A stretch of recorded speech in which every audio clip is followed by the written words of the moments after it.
Look, if I'm gonna talk about Harry Potter, I'm gonna fly my house colors.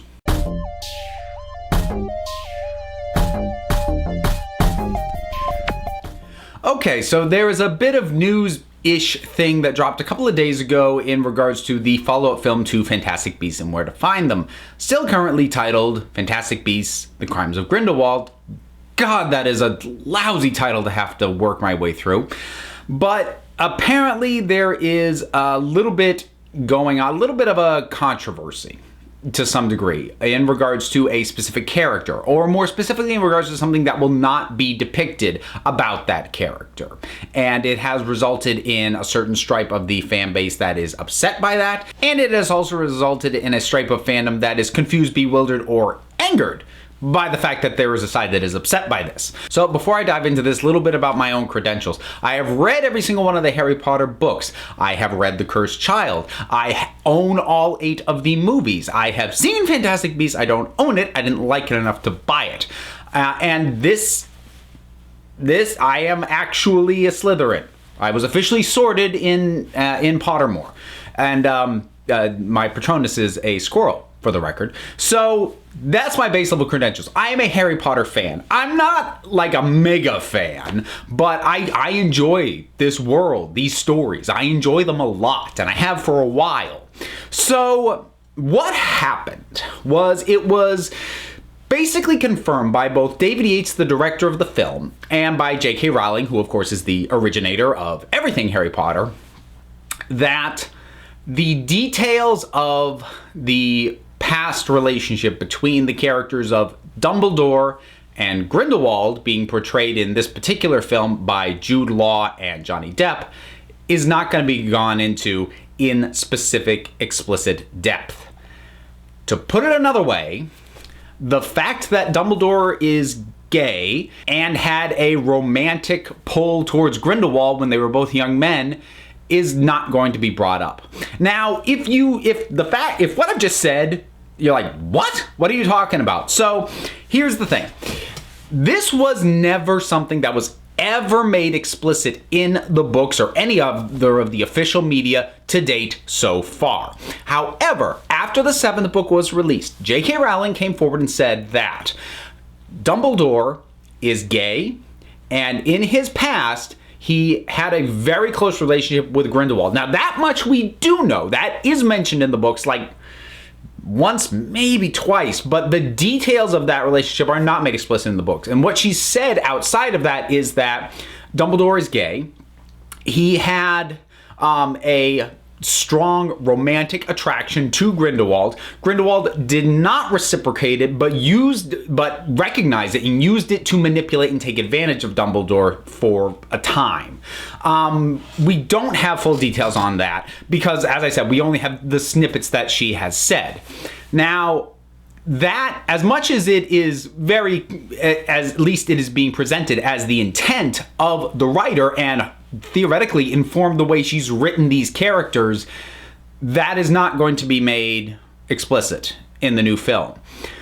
Which is odd, considering that it features both of the characters that are key to this relationship.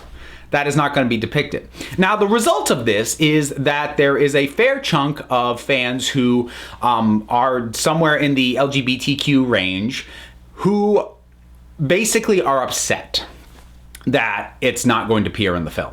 And then there are people who look at that reaction and either don't see what the big deal is or are, for some reason, angry that other people are upset. And that part I'm not really going to deal with because that's just bizarre to me.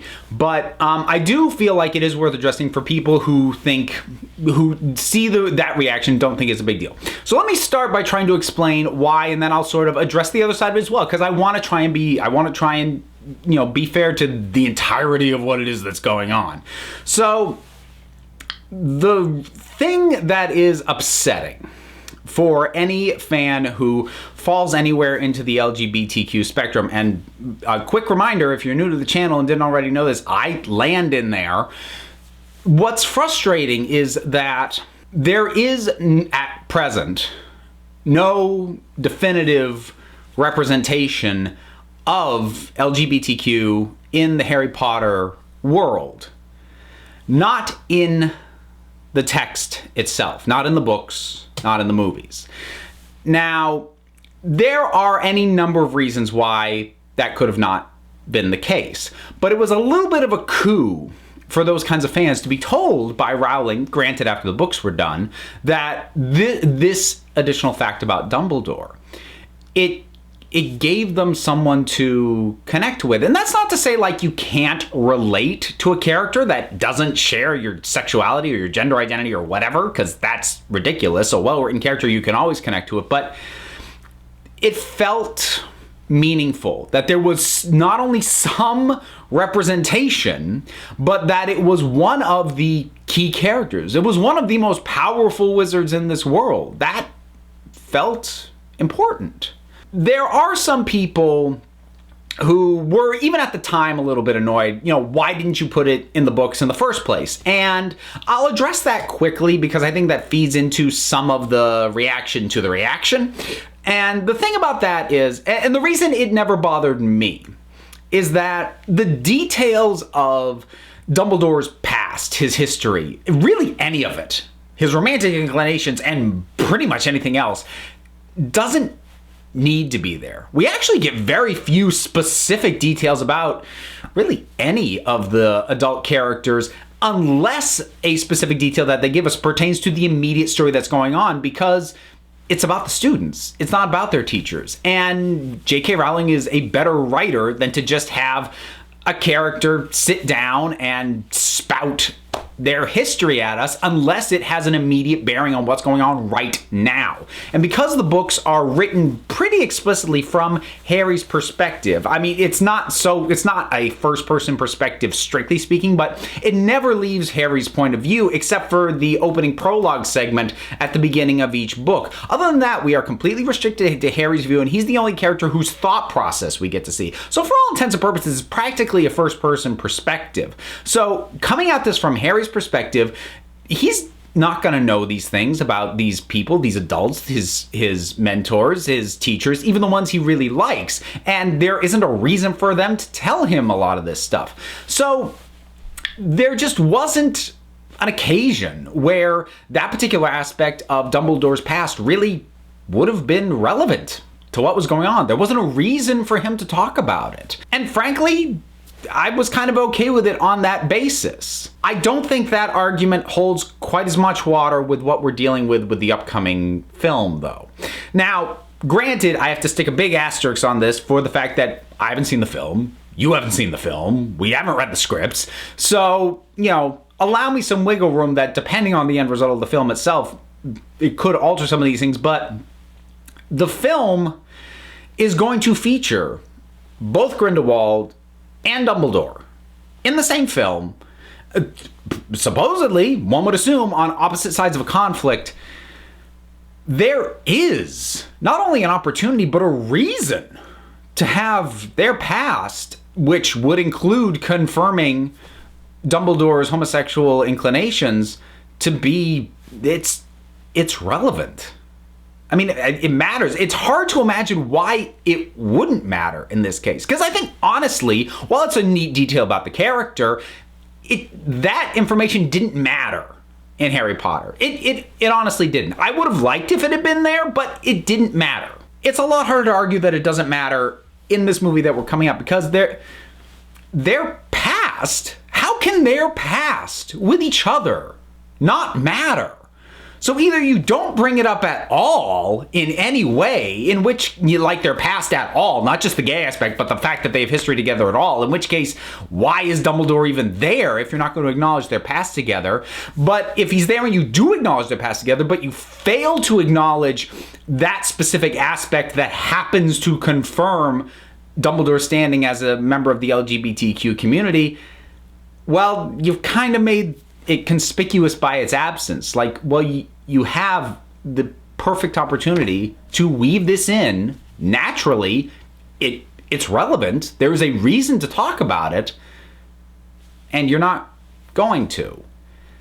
That seems weird. To some people, that seems disingenuous. And just in case anyone's thinking, well, it's a movie for kids, there shouldn't be homosexual stuff in it, I'm just going to say two things about that real quickly. Firstly, the movie's probably going to be PG-13 because Fantastic Beasts was. So while I have no doubt it'll appeal to children, it's not being made explicitly for that target audience. And besides that, I don't buy the argument that you have to shield children from the LGBTQ community and the fact that they just exist, especially in a series that already has plenty of heterosexual affection left, right, and center, including two characters appearing to make out naked in one of the last films in the main series. So, no. But there are still people who are, I think, beyond just the people who find LGBTQ people and acknowledgement that they exist inherently offensive, and if that's the case for you, then I assume you've already checked out of this video and you aren't even watching at this point, or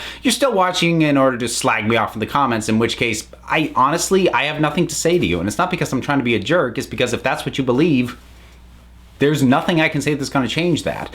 But I do believe that there are people who that is not the case for them, who are still confused or frustrated by the adverse reaction that is coming from some fans. And like I said, in many ways, this is about representation. And theoretically, right now, Dumbledore is the representation for any and everybody who is not heteronormative. So that's a fair chunk of people who right now have been told that he represents them, but have yet to be shown that he represents them. And I think where some people feel to a certain degree almost insulted is right now, J.K. Rowling is at risk of basically looking like the entire reveal of Dumbledore being gay wasn't ever genuine in the first place. And it is starting, I don't know if I believe this or not, but I can see how, and I myself can make the argument, that it's starting to look like she waited until the books were done, never put it explicitly in the text, said that he was gay, which was throwing a bone to LGBTQ fans, and then when the time came, that not only an opportunity presents itself, but it actually makes total logical sense of the story for that finally to be canonized in the official media, that it's not being done. She's not putting her money where her mouth is. And it makes the entire announcement of Dumbledore being gay start to look like very cynical tokenism. Like the only reason she said it was to make a certain kind of fan happy, but she's not prepared to back it up in any way, substantively, in the text, in a way that can't be denied. Because that's the thing. And because I suspect there are also some people like, well, if you know he's gay, why does it have to be said in the movie? Why isn't it enough just to know that? Because acknowledgement is important. And in something like Harry Potter, acknowledgement in the text is important. Part of what's gotten me thinking about this also is I'm working on a video for later on down the line where I'm going to be talking about authorial intent and how much the intent of an author does or doesn't matter in terms of the assessment of the work. And like I said, I'm still working on that, but in regards to how it applies here, J.K. Rowling can say all day long that she always intended Dumbledore to be gay, that she wrote him with the idea that he was gay and had this attraction to a man who betrayed him as being influential in the way she wrote the character. She can claim that all she wants. But there's nothing concrete in the text that states it. Which means that, okay, yes, LGBTQ fans or any other people who desire to believe what she's saying, they can accept that. But anyone who doesn't like it also doesn't have to. And that makes it not truly an intrinsic, unremovable part of the character. Not if it's not in the text. The underlying idea of, it's fine if a character's like this, we don't want to hear about it, that speaks to a very painful truth, to a very high percentage of the LGBTQ population, which is, we don't want to have to think about you. And that's a long-running problem that every part of this population has had to deal with, whether they are closeted or people simply just don't want to acknowledge them even if they are out. The whole notion of, be whatever you want to be, but I don't want to have to see it, very much lines up with, fine, Dumbledore's gay, why does it have to be said? Because until it's said, it can be denied. It can be ignored. Like many members of the LGBTQ community have or do feel that they are ignored. You know what? I'll make a comparison. It's a slightly weird one, and maybe it doesn't work, but I'm going to try anyway. Imagine if, when Captain America Civil War came out, Black Panther showed up, and he never took the helmet off, never took the mask off. We never saw that he was a black man. He's just there, he's always in the suit. And he's still a hero, he does all the stuff, but we never see him. We never confirm visually that he is in fact a black man. And I'm sure there will be some people who would say, well, what's it matter? I mean, he's black under that. Why do you have to see it? Because representation doesn't have weight if you don't actually see it. And in a case like that, if Marvel had pulled something like that, there would have been all kinds of people calling BS on that, would have been going, why can't you just show it? It becomes weirder that you aren't acknowledging it if it is supposedly a major aspect of this character. It's weirder the longer you go without acknowledging than just to get 5 seconds. 5 seconds, have Black Panther take the helmet off. Oh, look, he is black. And another thing that I think is worth pointing out on this is, at this point, I believe it's pretty clear that Harry Potter is prevalent enough as a franchise. It is going to outlive Rowling. It is going to continue on past her lifespan. The way that Mickey Mouse lived past Disney, the way that Sherlock Holmes lived past Arthur Conan Doyle. Harry Potter is still going to be around. And it will be continued by other people.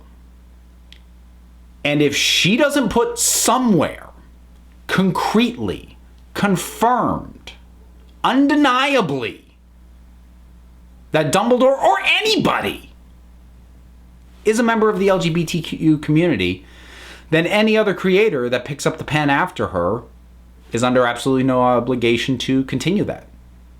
Because it was a background element. It was never explicitly said, because the canon is the text. The canon is not what was in the writer's head. The canon is what you can find concrete evidence for in the body of the work itself. Everything else is interpretable. So if it's not there, no one else will be under any obligation to put it there.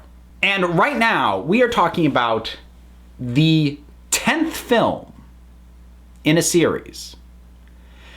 And for all the films and all the characters, and there's a lot of characters, there has yet to be a single, concrete, definitive representation within the books of an LGBTQ person.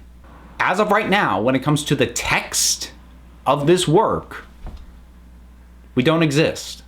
Now, if I'm going to backpedal from this a little bit and give a little bit of benefit of the doubt, or possibly silver lining, I am loath to make the argument maybe they'll address it next movie.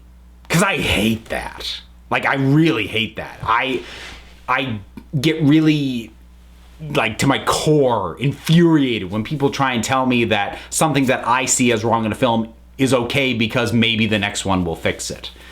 I don't care if it does. It's still a problem in this movie. But I'm still gonna kind of make that claim, at least as being potential, and here's why. So I said that it is bizarre that this film is going to be having both Dumbledore and Grindelwald and not address the specifics of their past relationship. It is possible, because unlike a lot of other franchises, like, say, the Dark Universe or, whatever non-starters or things that fall apart, this isn't a case of we're putting out this movie and we have plans for later ones, But we have to see how this next one does. Like, they're actively planning the next 3 of these already. And I guarantee you that they make at least one more after this, even if this one underperforms. So there will absolutely be at least one more of these movies. And if they are planning out properly for the full, I believe they said it was 5 or 6 movies, however long it's going to be, then it is possible that even though Dumbledore and Grindelwald both appear in this movie, maybe they don't share a scene together. Maybe even though they're both here, it doesn't actually happen yet that that the circumstances happen that would require Dumbledore to acknowledge this past. Because maybe it's something he's ashamed of. Again, not because he's gay, but because he fell in love with someone horrible. And maybe he's loath to admit that. Maybe he doesn't want to have to think about that. And perhaps the circumstances that would force him to properly confront that and own up to it don't happen in this movie. Maybe they happen in the next movie.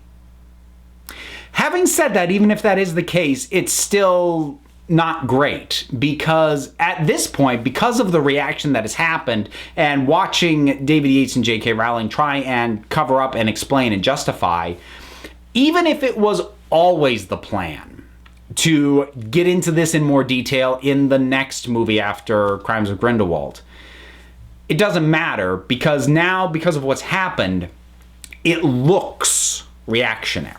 So even if it was always the plan from the get-go, what it looks like is they didn't address it, people got ticked off, then they put it in. It looks, again, like tokenism. It looks like you're only doing it to placate a fan base. And unfortunately, that's another thing that's actually going to rile up the people who get annoyed by that, because they're going to go, oh, you only did it because these people complained about it. Political correctness gone mad. And it just, the whole handling of it stokes the fire, stokes the fight, stokes the argument. And this is a fight that should not be happening.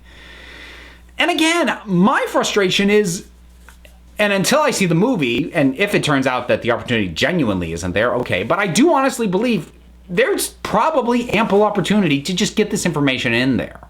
And if she was serious when she said the first time, made the announcement that Dumbledore is gay, if she meant it, and it wasn't tokenism, and it wasn't a meaningless bone with no meat on it being thrown out to a certain stripe of fans that she wanted to appeal to, then it would have been a much better idea to put it in the second film and just have it there. Because then you could say, we were always planning to do this because here it is. And there wouldn't have been a heck of a lot of things to base an argument of, you only did this because people complained. And now, honestly, no matter what, it's going to look like that if it gets addressed in a later movie. Even worse than that is if we get more movies and it still never gets addressed. Because if they have opportunity after opportunity after opportunity and they still don't make it clear, and I'm not saying like I need to see Jude Law kiss Johnny Depp. I actually don't want to see that, but just something. Some piece of dialogue, some just pause. Like just Dumbledore saying I was very close to him once, and just somebody in the room saying close in what way, and just a pause and a look of sorrow and he turns away, just something that says it was more than a friendship for him. Because if we get multiple films and we don't even get that, nothing, then that will have revealed Rowling and anyone else within the Harry Potter creation team that was pushing the idea that Dumbledore was an olive branch to LGBTQ communities. It will have revealed them as cynical manipulators who don't actually care and weren't prepared to back it up out of some fear that it would get labeled propaganda aimed at kids, and it becomes kowtowing to this idea that simply being anything other than straight and cisgender is somehow inherently offensive. And that's wrong. But we're also not there yet. Where we are right now is a regrettable place for lots of fans, I think, on both sides of this debate. This is a place I don't think we should be in. But we're here now. It's not as bad as it could be. It's not as bad as some fans, I think, are making it out to be. But it's also not nothing. And like I said, I'm prepared to extend a very limited sliver of benefit of the doubt for this next film, which is a film I don't think is going to be very good anyway, so, I mean, that's a separate conversation. But if we get another film after this, and they still can't take 5 seconds, one shot, to give us something, then it becomes something that they are avoiding. It becomes something that it becomes clear that they wished they hadn't said about this character and that they won't acknowledge. And that is now actually taking away something that was given to a community. Here's a representation. Here's a character that is like you. But if you don't acknowledge it in the film, after repeated opportunities to do so appropriately, then you've just taken that away. And I hope that doesn't happen. I hope that's not the case. I also hope the movie's good, even though I think it won't be. So, lots of things I hope for this movie, but we'll see. So, those are sort of my thoughts, trying to explain, give my feelings about this whole thing. I think that's going to wrap it up.